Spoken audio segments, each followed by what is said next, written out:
I'll say that the finale for The Boys season 4 was pretty good and ended on a strong note, at least. The show doesn't seem to have the same level of quality that it did at the beginning, but that's to be expected, I guess. It feels like a lot of modern shows start to lose their edge or momentum as the seasons go on, especially when they deviate heavily from the source material. But the presentation of the finale was good in the way that it finally gave us a payoff with Kimiko and Frenchie. I was screaming.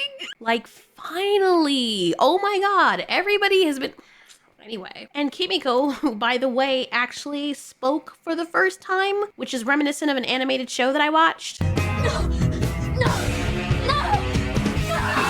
The way like Starlight was able to finally fly. I don't remember who this person was. I think they were in Gen V, but they're badass. Oh my god. Look at that look. Freaking Magneto. Person's like, what in the hell? Didn't know she could fly. Starlight was actually more likable as the shapeshifter than she was as herself, which when you think about it, speaks well of the actress. I appreciated how they highlighted that she is a self-righteous person who thinks that she can do no wrong. Just like Homelander and many other characters, she's often a victim of her upbringing. It's interesting how most of the problems of superheroes and humans come from their upbringing or lack thereof, usually as a result of their moms. Seeing Homelander jealous of Butcher out of fear of losing his son was really intriguing, and it was kind of heartbreaking to watch him hug Ryan's bag when Ryan was gone, trying to give Ryan a space because he probably realized that he messed up. I mean, everything considering with his villain arc, or with Homelander being the villain, he, with no direction, having no father, having a bunch of torturers that raised him and manipulated him and basically made him into the weapon that he is, he's doing a pretty good job with Ryan. I mean, considering. I know he's not doing a great job, but we got human parents that are doing a worse job than Homelander at freaking fathering their children. We have fathers that are not even around for their sons or even trying, and they had fathers. So everything considering, he seems to legitimately love his son, and he's still dealing with his son loving him and not becoming the people who raised him or made him into what he is. And I like that Ryan was able to notice that, even though he was appalled at what was said about his father. He called out Grace by telling her that they're no different and they're trying to make him into a weapon and use him just like they did his father when he was little. And look, I think any of us can speak for this, like growing up and realizing he didn't have a father and then realizing his father's like the only person that can understand him, and then hearing his father's tragic backstory, any of us would root for our dads. Even as bad as our fathers would be, I mean, I can't relate because my dad is like near perfect. Like the only thing is that he's too kind. We just had a discussion about this because he's too nice, like I was before I had to like toughen up. That's his only weakness. People and loving people and getting taken advantage of. But Ryan recognizes this. He may not agree with his father, but he still loves his dad. You're asking him to turn on his dad on information you just dumped on him just now. So when Homelander goes in Ryan's bag, which is normal because when you have a kid and you're trying to protect them, you don't know if your kid has a gun or drugs in their bag. You need to be inspecting your kids to make sure that what if they have a secret cell phone that they're using to talk to predators? Like, you need to do that. A lot of people are like, well, privacy is important, but there are certain things as parents that you're responsible to make sure that your kid is being kept safe until they're old enough to do things on their own, make their own decisions out in the real world. So it was normal. I didn't find anything wrong with this. I thought it was pretty cultural because the thing is, it's really cute. Homelander was cleaning up for Ryan, which I didn't even process this until I looked back at the video. He was in his room. I guess this is Ryan's room and his room, whatever. But Homelander, is cleaning up after somebody. Ryan's homework and stuff is on the table. Like, he actually has an education. Someone's giving him an education. And I know Ryan doesn't go to school, so Homelander must be overseeing that Ryan is getting an education, which is like, wow, Homelander, good job. Even as a villain, he's like, bro, you need an education. Not because you're a superhero and you don't have to means you don't have to do school. So he's still teaching him. You could see the homework on the table. So he's like, oh, Ryan left his stuff out. And instead of being like, Ryan, like my mom would have, she would have been like, get your ass in here and clean up this freaking room. No, he's like, you know what? He's annoyed, but he cleans up after his son. When have we ever seen Homelander cleaning up after anybody? That's how you know he loves his son. Like, that is such a parent thing to do. There are most parents that, not most, but there's a lot of parents out there that wouldn't even do this. They'd be like, nah, I ain't clean up after his dumb ass. Get your ass in here, boy. Said it like a slave owner. That's how they say it though. But that's how they would be. They'd be like, I am not cleaning this shit up. And Homelander is cleaning up after him. Wow. I don't know why that one little scene just got me. Damn. I was like, dude, he's cleaning up after his son. He didn't even look mad. He just looked annoyed, like, oh, children. And you can tell, you know when your dog shits the bed? Okay, my dog, okay, never mind. I don't want to go there. But anyway, you know when your dog does something and you're annoyed, but you're like, you love them so much that you're like, oh, he's shitting my shoes. I guess, whatever. I love him anyway. That was a look that Homelander had. Anthony Starr is such a fantastic actor. Oh my God. I don't think we give him enough credit. Like, a lot of people in here are good actors, but we don't give him enough credit. So when he's cleaning up his stuff and putting his stuff in his bag, that's when Homelander sees the picture. I thought he was snooping at first, which would have been his right to do as a parent, but no, he was actually cleaning up and he's like, what is this? And he pulls out Butcher's thing and I'm like, oh no. Because I can see from Homelander's point of view, he's like, okay, this dude hates me and wants to kill me. And I don't really even know what the whole thing was with him and his mom, because Grace is like, he did this to the mother, but like, I don't know, there's something weird going on there that I don't even understand. But he gets really, really angry, and oh my God, both my husband and I were like, oh shit. And Homelander used that I'm gonna whoop your ass voice. Come here. Bro. Yeah, that's the voice my mom has used on me several times. You feel like your butt clenching, like, oh God. And you know the way she's calling you in trouble. Get down here right now. She say that in our language. I'm gonna get my ass beat or something's gonna go off. I just know it. And I know you're like, you're stalling coming down the stairs, like trying to prepare yourself mentally for what's about to come and what she's upset about now and what it could possibly be. And oh my God. So I can't even blame Ryan because he's like, Ryan is like, yeah, I probably want to stay over here. I could never do that. Come here. That's an order.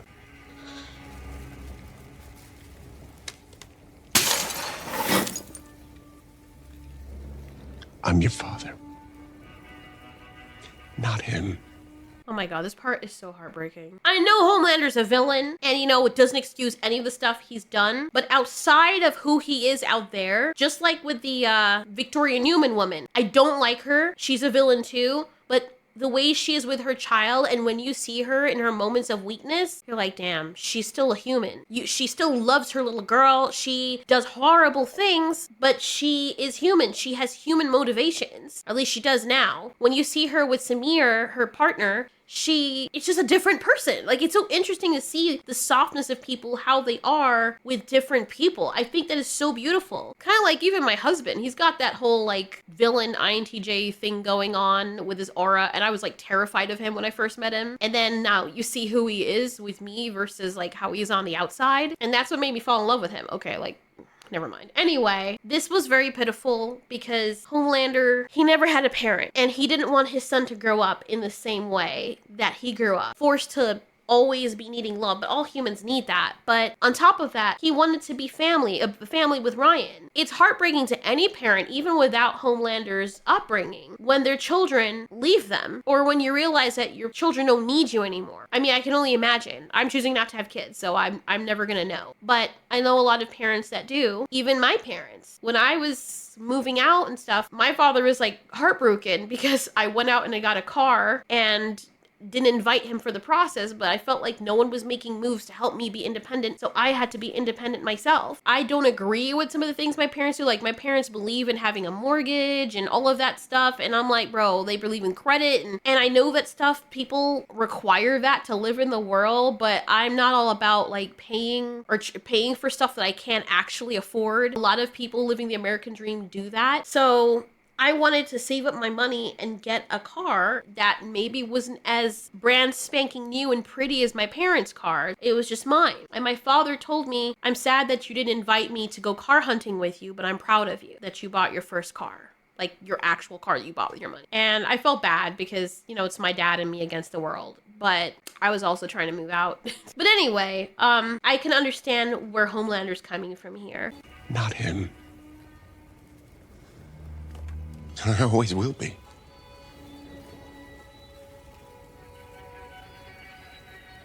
Come here now. Ryan? Ryan! But But respect for him also, as mad as he was and upset, Ryan actually looks a lot like his father here because he's being rebellious, and from Ryan's point of view, it's not his fault. The way that thing fell through the Ryan's a good actor too. The kid who plays Ryan is a really good actor. Both of them are excellent. And I hate the father and son being at odds with each other. It's kind of giving me Omni-Man and Invincible all over again. In the scene when Ryan threw Grace to the wall, I felt bad for Grace, but at the same time, what did you think was going to happen? How are you going to tell little Superman, who has the strongest superpowers in the entire world, that they can't leave after he repeatedly asks you that he could leave, if he could leave? Are you stupid? Then you threaten to trap him? Ryan has X-ray vision like his father, and he let them all know that. And he could see you reaching for that button. Grace never had any grace whatsoever when it came to communication. I do feel bad for her, but I'm glad it was relatively quick. I think in this moment you realize, like, there's no saving Ryan, or at least Butcher realizes that. I don't even think Ryan, look at his face. I don't think he intended to kill her, but he was like, bro, you're trying to keep me here and do exactly what they did to my dad. Hell no. And you want me to kill my father? Just like, and then I think Ryan also feels like he's not in a place to judge because he's accidentally killed people too. So I think it's also kind of unfair for Butcher to make that quick judgment based on everything that you just dumped on this kid. But then again, Butcher feels like he's running out of time. And he's like, that Ryan looks at her like, oh, well, okay, so I'm gonna leave. It's not funny, but it's just the way that he's such a good actor. I hope that his career goes further than just this because he did an excellent job. As we've seen him grow, we also see his acting prowess grow as well. He's fantastic. So yeah, as I said, Butcher feels like he's running out of time and he feels bad about Grace, and he's like, man, I wonder if he would have done that to Butcher if Butcher had been the one to be like, you can't leave. But then when Negan took over, he's just there. He didn't have to say anything. He's like, all right, cracking the knuckles. Let's hear it. But then he took over because Negan's basically this cancer thing. And then when he's not in control, Butcher gets sicker. And when Butcher lets him be in control, Butcher's fine. And seeing Negan take over, I can't lie, it was kind of badass. Because Butcher really thinks what he's doing is right, that side of him. I mean, it's a good conversation to have, though. If you know that Homelander is the most dangerous superhero because he can't be killed, and he just kills indiscriminately, does it justify killing all Supes as the only way or means to kill him? I mean, I get where people are coming from, but the answer is it doesn't. There are good people who are Supes, children, mothers, and individuals who are given Compound V without any choice. They're likely way more Supes than people even realize, especially considering that how long Newman remained undercover. I used to despise her, but she grew on me over some time. Interestingly, every single character, whether good or bad in the show, has some likable traits, even though many of them are one-dimensional. Even Ashley. I love Ashley, man. Her Dollar Tree Drew Barrymore ass. I love her. Being that Ashley is a dominatrix, it would be so badass if her power was parallel to that.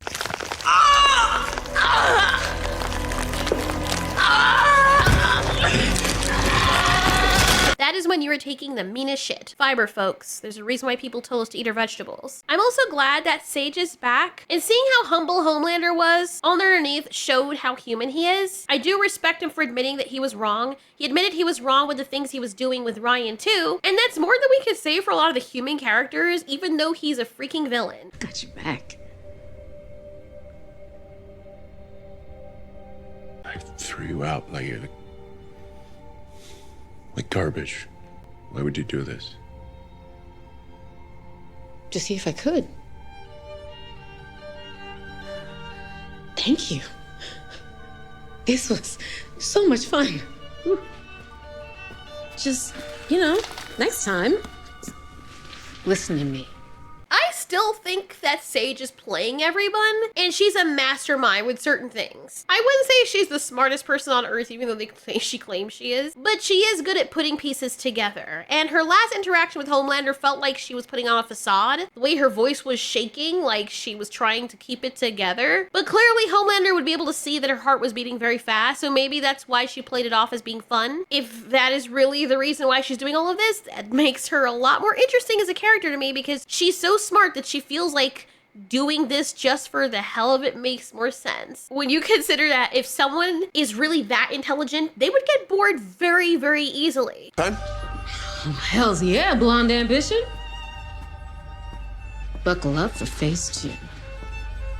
It's the same reason why hackers might challenge themselves. I've asked 2 of my friends who are hackers what they get out of doing the things that they did, and I'm not gonna say what. They literally told me just to see if they can, and I'm like, okay. It honestly wasn't the answer I was expecting, and still to this day, I don't know if they were trolling with me and that was the real answer, but that seems to be the case with Sage. So we'll see what transpires after. Firecracker getting sick and Homelander telling her to move a few chairs over was hilarious as hell. I kind of felt bad for her. Because you know how embarrassing that is? She's sacrificing her body to make you happy. And all you care about is getting coughed on when you can't even get sick. That is peak villain. And I have a feeling that Firecracker and her milk duties are going to be what becomes Homelander's downfall. As in him being poisoned. That is considering that he can't tell when something is poisoned. You know what's interesting? I find it rich that a lot of people nowadays, particularly women, will romanticize villains in modern shows. And the more depraved and degenerate they are, the more they romanticize them, given the only condition that they're hot, though. If they're like super overweight, and yeah, that's just basically it, anything that they do is deemed as disgusting, but a much fitter, handsome guy can get away with all of those same things. But I wonder if any of these people romanticize Homelander. I mean, Black Noir and Deep are out there too, but they're not in a place of power in comparison to Homelander.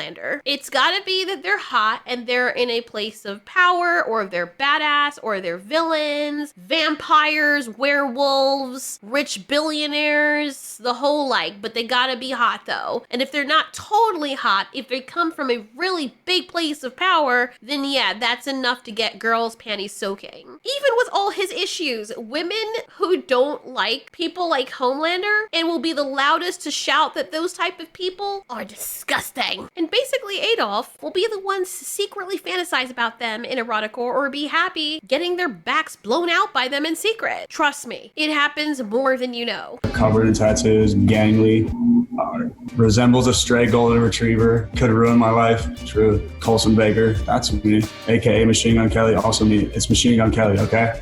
If Machine Gun Kelly told me to break my own arm, I 100% would do that. Let's play a game of Simon Says up in this bitch. I'll do anything for you. Let Machine Gun Kelly spit on me. Jesus Christ. That's for another day. I would pay good fucking money to let Machine Gun Kelly stomp on my head. Why? It's everywhere, particularly Pinterest and Reddit, and yes, surprisingly Twitter. The people they have the most hatred towards, especially in real life, they secretly and sometimes openly online fetishize these people. I swear to God. I don't care. Machine Gun Kelly has the hottest hands in the entire world, and I'd pay him to choke me out.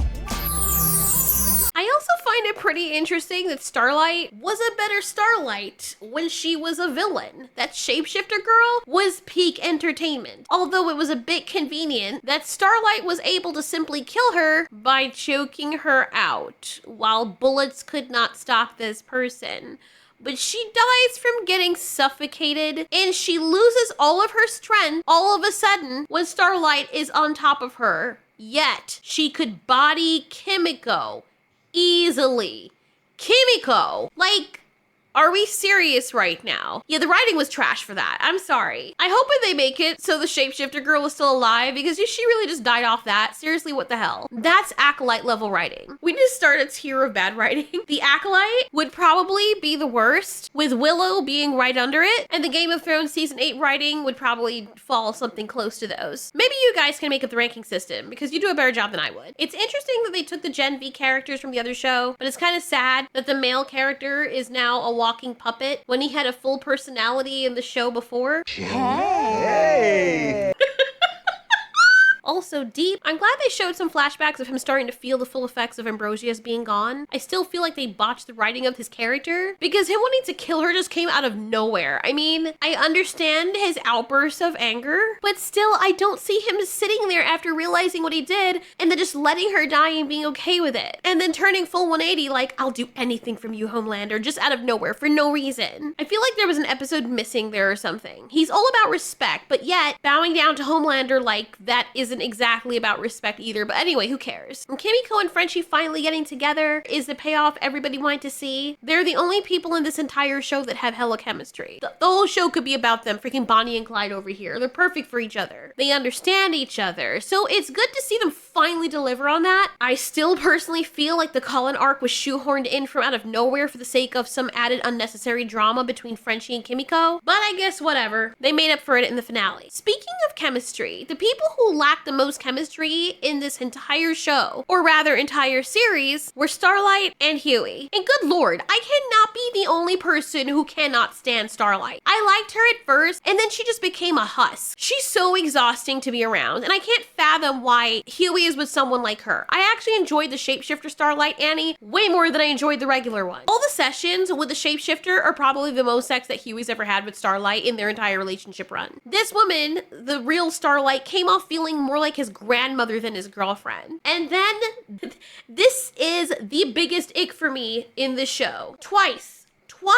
Huey gets violated and assaulted. And I think the showrunner even admitted that the Gimp dungeon scene where he was pretending to be Web Weaver was intended as comedy. However, had it been a woman in that situation, it wouldn't have been seen remotely as funny at all. So I don't know why that was funny. Okay, look, I get on some level, if you're into dark humor, you can see it as funny given the circumstances. Because for the majority of the time, the person believes that they're somebody that they're not. Meaning these guys don't know that Huey is Huey and Huey is posing as Web Weaver. I mean, he was wearing Web Weaver's costume, so Ashley and the hole munching guy believed him to be Web Weaver, who would have consented to all of that. However, Huey himself was not into that. So technically, yes, he did feel violated. He clearly did not enjoy it. Oh, but what had to be the worst thing was when the shapeshifter pretended to be his girlfriend Annie, who we all think is his grandmother now, and had multiple banging sessions with him, having tricked him into thinking that she was Annie. Probably the best lovemaking he ever experienced, because I can almost be sure that Starlight ain't putting it down like that. Like, look how happy this man, he looks like he just got Christmas in his mouth. Okay, that sounds disgusting. But imagine what it must feel like to be Huey once he finds out that that's not his girlfriend.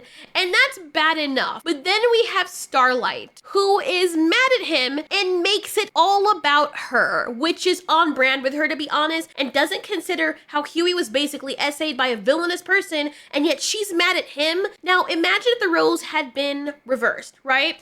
And let's just say, because in the realms of our reality, it would be something different. Maybe at night you're a girl and, you know, you come into the room and you know your husband or your boyfriend's right behind you and somebody dresses up in his clothes, and while you're, I don't know, maybe you got LASIK or something, some reason why you're temporarily blind for what have you. I don't know if people that get LASIK get blind after, but I know they have to like cover their eyes and stuff for a little while. So imagine you have that, and this guy puts on your boyfriend's cologne. He sounds like him. He actually practiced becoming your boyfriend so he could get close to you, and then he does that with you. And even though it's the best lovemaking you've ever had, when you find out that a stranger pretended to be your boyfriend and violated you, how would you feel then if your boyfriend came home and was like, "You sluts, how could you?" I don't know why I said it like that.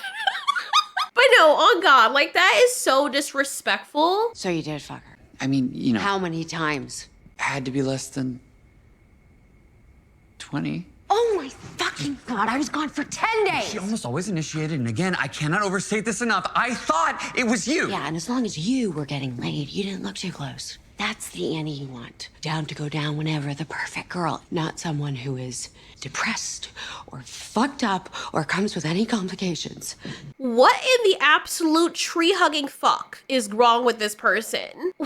Oh, that made me so mad. That part just took me a while to process when it happened. If Annie was unlikable enough, that made her, this solidified her as a villain. And funny enough, when the shapeshifter was throwing all that shade back in her face, the actor actually did better as a villain. Her face looks like a villain's face, and her aura fits a villain's aura. Even as a supposed good guy, she is literally the worst of all of them, because at least others are willing to admit their faults, but she's perfect, and nothing is ever her fault, and everyone else is, you know, she's better than everybody else, unless she's looking for sympathy and she wants you to feel sorry for her. Also, why is she so unhinged this season? I mean, she was attacking people, and then all of a sudden she can't use her powers. It was nice that she got her powers back in the car, and her face after she got her powers back genuinely looked like she was smiling. Like, she looked so pretty and so sweet, like the Starlight I remember. Just look at some of these clips of Starlight when she first came onto the scene. Look how cute she was. Even when she was being mad, she still looked like an actual human being, and you just see a glimpse of that here. But for real, she was exhausting, and I had a feeling that they were putting her on the back burner for most of the season because it's probably just exhausting to write her. I mean, the actress is still doing a phenomenal job. The character of Starlight has gone from being one of my favorites to just ugh. Honestly,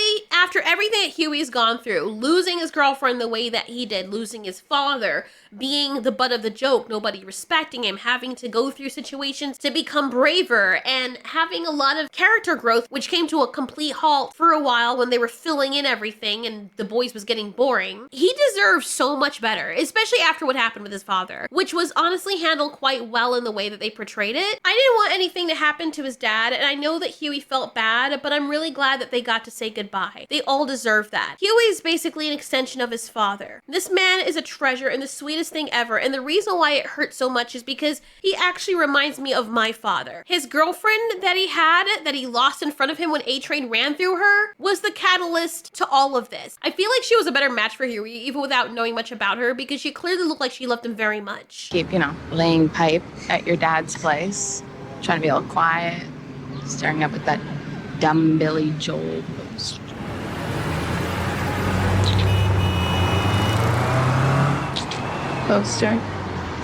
Hey, don't you ever besmirch Billy.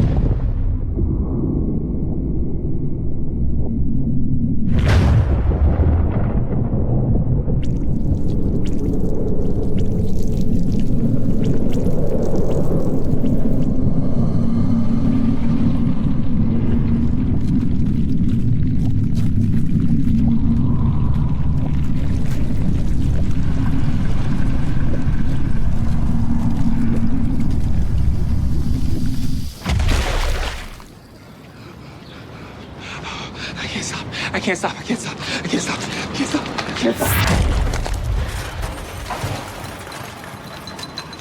Robin?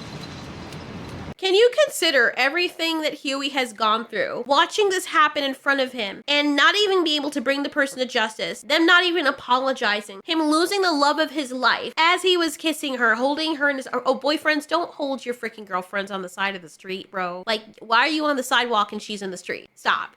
And how does A-Train not get into accidents with a bunch of cars and T-boning all these people? How did he not see her? He can see well enough to avoid traffic and not have one collision or anything, but he misses the girl? So imagine, before Huey was even in this life, this is what he went through. Did everyone forget this? How traumatized this made him and enraged? And then he gets all this other stuff piled on top of him, and then his girlfriend is then blaming him, victim blaming him for being assaulted. Robin! Robin!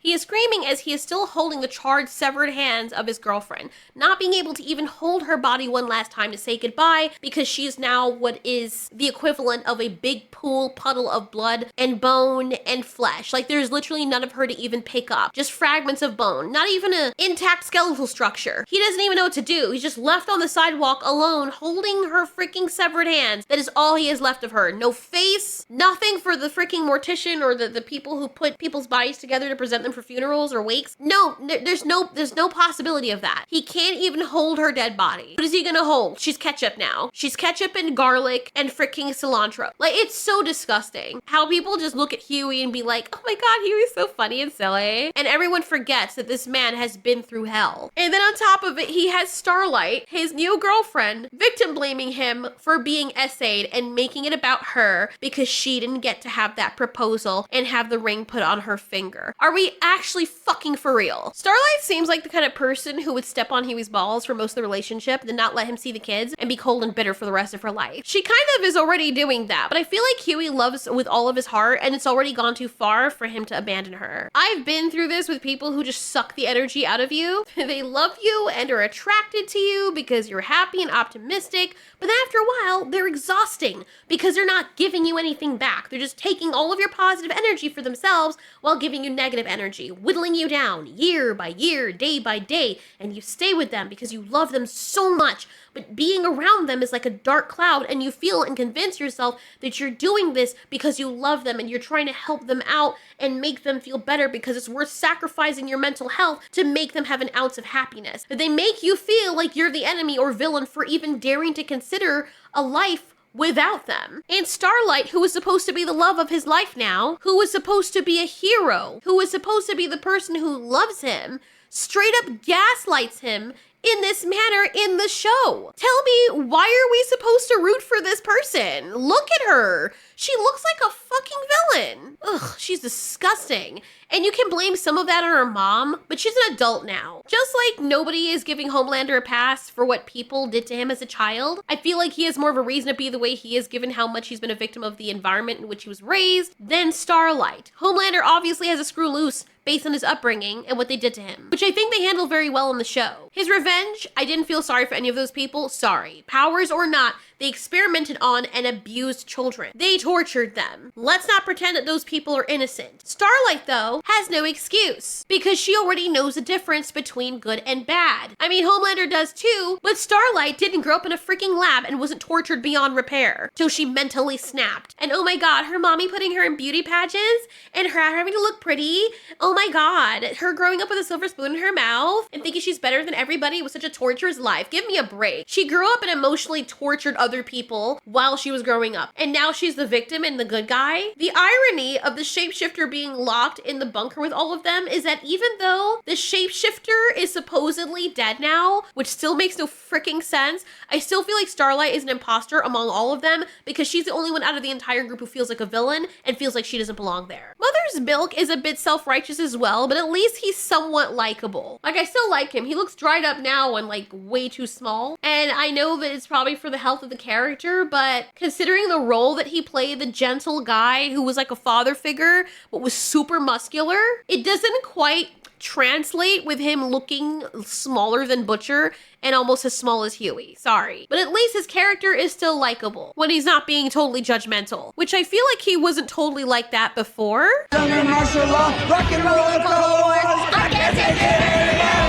Hey. Look how fun Starlight was. Look how sweet she was. And I know that you're gonna say, oh, well, she went through a lot and she had to make some tough choices. So did everybody else. And they're not as unlikable and unbearable as she is. I don't know. Starlight's just straight up cancer, man. Did you get home? She found your car keys on the first try, and you have never ever found your car keys in under 15 minutes. But the final clue, in the bunker, she was sweating. And you have always been, and always will be, 90% Pashmina. I love that about you. Hey, please.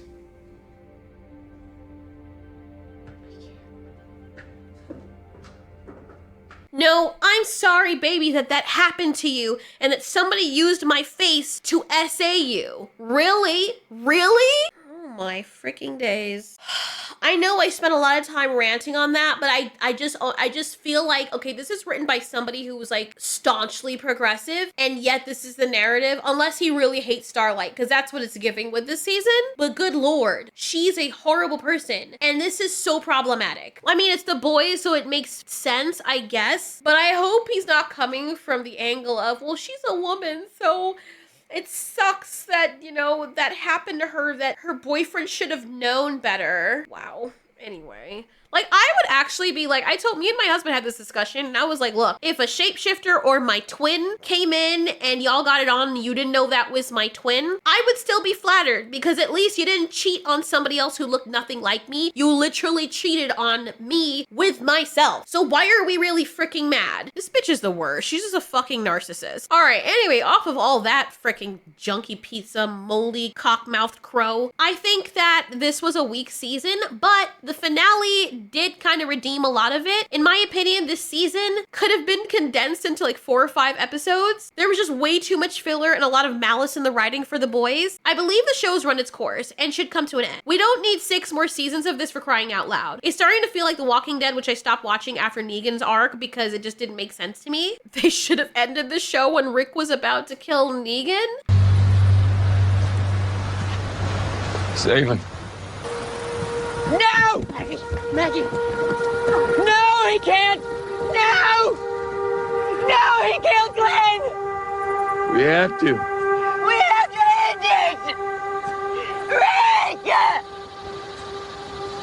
We have to make it right! But Maggie is too good of a character. character, and our ratings will drop if we kick him off the show. Yo, if Negan can get redemption, it makes me think that people think characters like Homelander can find redemption too. I do like Ryan's arc as well as A-Train's, and as I said, I can't wait to see Ashley's power. Going back to the whole thing with Ryan and Grace, I really don't think that Ryan meant to kill Grace. You can't leave.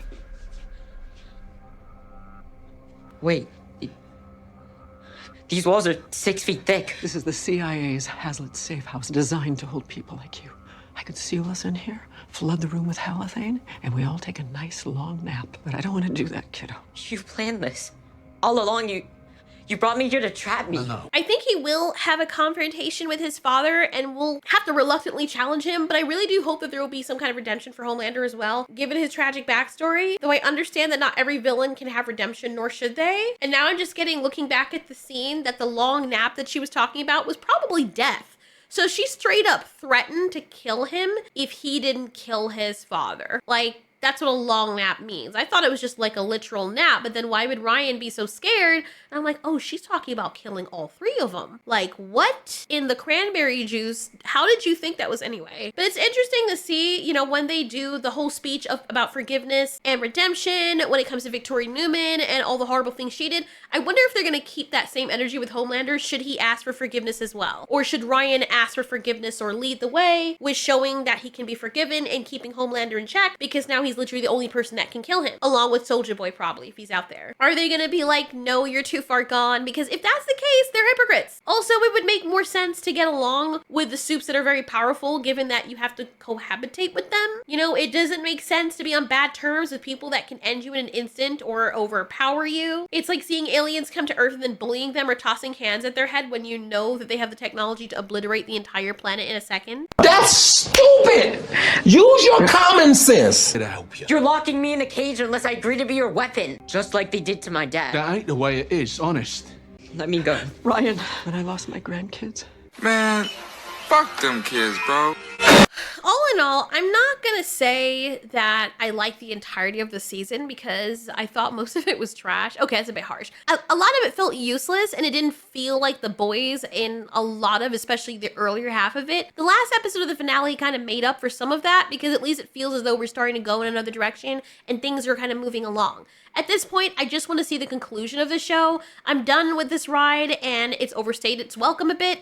Now I want to see it end. Hopefully it ends properly and we don't get a dumpster fire like we did with the last season of Game of Thrones. Good grief, that was just terrible, and I will never be okay with that. What D&D did to that show and the characters makes them deserve a freaking spanking. I do think Sage is going to be the last one standing because she's giving me Mr. Glass vibes. I don't know if there's a little inspiration from that or whether or not she was in the comics. However, I'm digging her mastermind approach, trying to put all the pieces together and not telling everybody absolutely everything. I do think that she's not as smart as she says she is, because when something fails, she claims that that was part of her plan. But I think that she's just saying that to make it look to Homelander and everybody else that she's got everything under control. But I will say, she's smart enough to take a bad situation and make it work. Butcher's cancer power is also pretty badass, and I wonder how it would fare against Homelander.